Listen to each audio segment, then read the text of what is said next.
Why millions of Americans are living in their cars.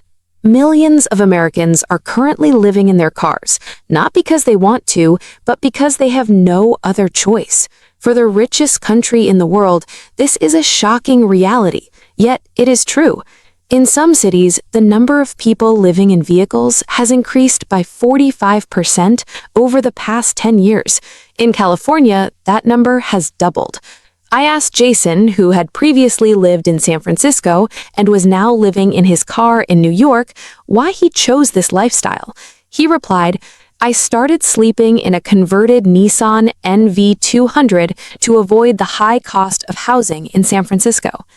Mike Phillips, the senior director of a nonprofit organization that operates safe parking lots across San Diego County, says this crisis is affecting ordinary, everyday people.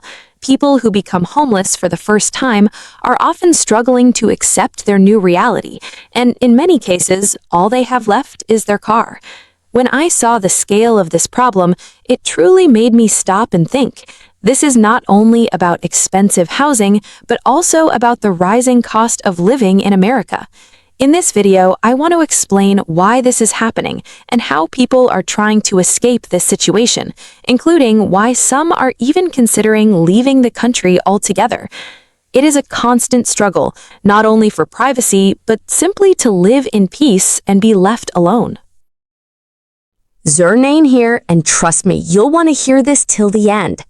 The 5 main reasons behind this crisis. 1. Economic conditions. Government policies, the pandemic, and involvement in foreign wars have placed enormous pressure on the economy. 2. The impact of private equity.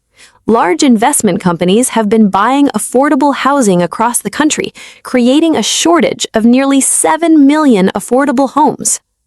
3. Political influence, super PACs.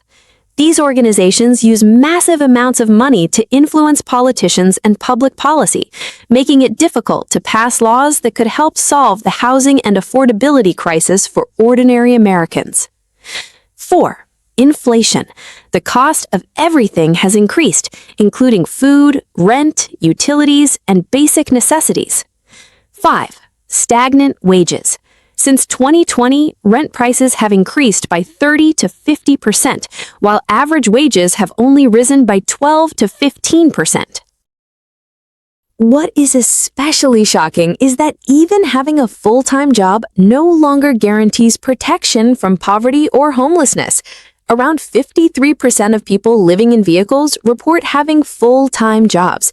The real issue is not unemployment.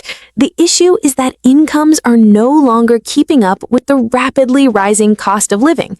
The cost of living in America. Average rent approximately $2,000 per month.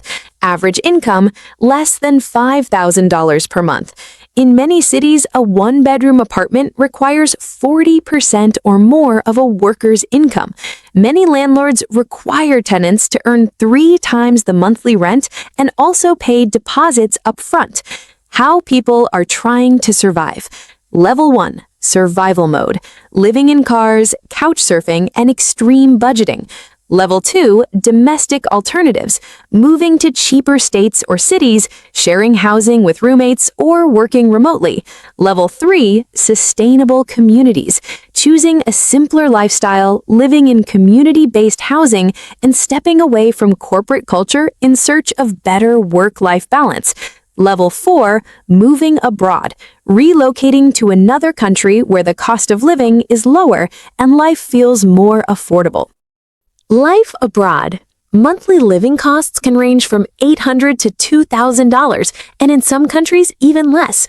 Examples: Philippines and Vietnam, low-cost living. Argentina and Bulgaria, around $1,000 per month.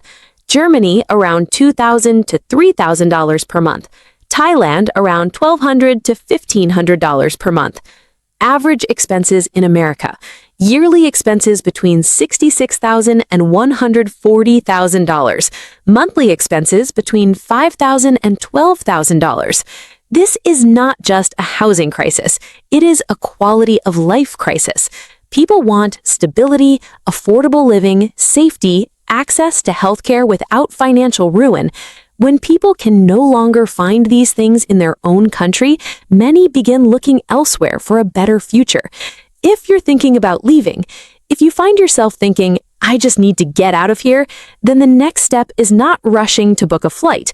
Instead, you should carefully think about where you would truly enjoy living, what type of climate and lifestyle you prefer, visa requirements and long-term affordability, whether you can adapt culturally, whether you are willing to learn a new language. I'm really tired now, so I'll see you in the next video.